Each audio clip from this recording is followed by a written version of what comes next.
প্রিয় বন্ধুরা, সবাইকে স্বাগত জানাচ্ছি আমার বিধান আইটি হোম ইউটিউব চ্যানেলের পক্ষ থেকে।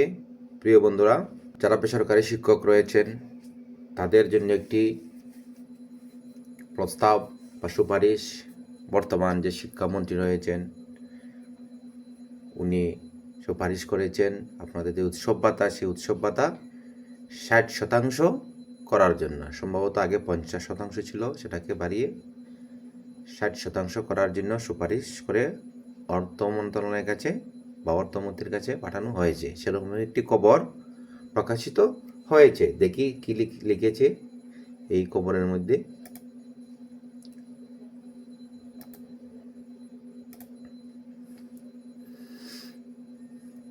প্রিয় বন্ধুরা, দেখেন, এইটা হচ্ছে বাংলাদেশ প্রতিদিন, একটি সংবাদপত্র রয়েছে।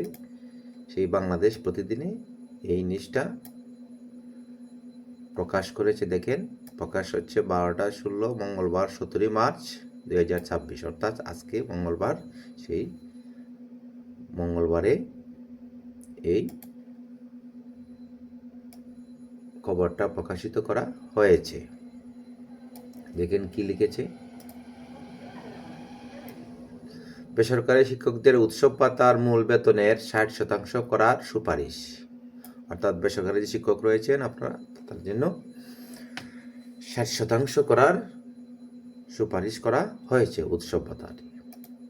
কি লিখে পাঠানো হয়েছে। বেসরকারি শিক্ষা প্রতিষ্ঠানে কর্মরত এমপিভুক্ত শিক্ষক কর্মচারীদের উৎসব ভাতা বাড়িয়ে মূল বেতনের 60% করার সুপারিশ করেছেন শিক্ষামন্ত্রী আ.ন.ম এহসানুল হক মিলন। সম্প্রতি অর্থমন্ত্রী আমির খসরু মাহমুদ চৌধুরীর কাছে পাঠানো এক আধা সরকারি পত্রে ডিও লেটার এ সুপারিশ করেন তিনি। চিঠিতে শিক্ষামন্ত্রী বলেন, শিক্ষা খাতের উন্নয়নে বেসরকারি শিক্ষা প্রতিষ্ঠানের শিক্ষক কর্মচারীদের অবদান অপরিসীম। তাদের চাকরির সুযোগ সুবিধা বৃদ্ধি, কল্যাণ নিশ্চিত করা এবং শিক্ষা সেবার মান উন্নয়ন করা সরকারের দায়িত্ব। তিনি উল্লেখ করেন, অতীতে শিক্ষা খাতের তুলনায় ভৌত অবকাঠামো খাতে বেশি ব্যয় হওয়ায় শিক্ষা বাজেট সংকুচিত হয়েছে। এতে শিক্ষকদের জীবনযাত্রা ও সামাজিক অবস্থানে বৈষম্য তৈরি করেছে। এ পরিস্থিতি উত্তরণে শিক্ষা খাতে বাজেট বাড়ানোর পরিকল্পনা রয়েছে বলে জানান শিক্ষামন্ত্রী। অর্থাৎ অতীতে ভৌত কাঠামো বা অবকাঠামোর জন্য ব্যয়ে বা বরাদ্দ বেশি থাকায় শিক্ষকদের জীবনযাত্রা, সামাজিক অবস্থানে বৈষম্য তৈরি হয়েছে। তিনি বলেন, বর্তমানে দেশে এমপিভুক্ত শিক্ষক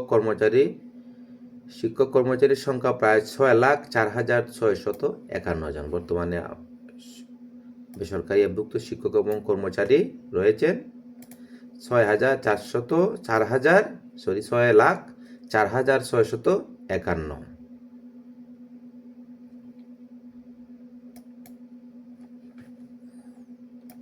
এবার কি লেখছে একটু দেখি। তারা এখন মূল বেতনের 50% হারে উৎসব ভাতা পাচ্ছেন। জীবন মান উন্নয়নের লক্ষ্যে এ ভাতা 60% উন্নীত করার প্রস্তাব করা হয়েছে।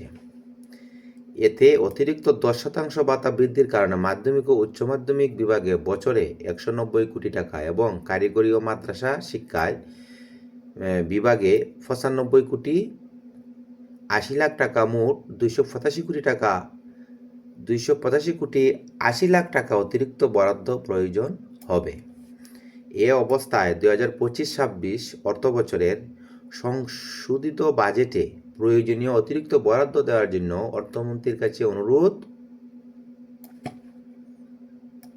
জানিয়েছেন এহসানুল হক মিলন। অর্থাৎ এই যে 2025-26 অর্থ বছরের যে সংশোধিত বাজেট, সেই বাজেটে এই 285 কোটি 80 লক্ষ টাকা বরাদ্দ রাখার জন্য বর্তমান শিক্ষামন্ত্রী এহসানুল হক মিলন মহোদয় অর্থমন্ত্রীর কাছে অনুরোধ জানিয়েছেন। ভিডিওটি দেখার জন্য সবাইকে ধন্যবাদ জানাচ্ছি। সবাই ভালো থাকেন, সুস্থ থাকেন এবং আমার চ্যানেলকে সাবস্ক্রাইব করে আমার চ্যানেলের পাশে থাকবেন।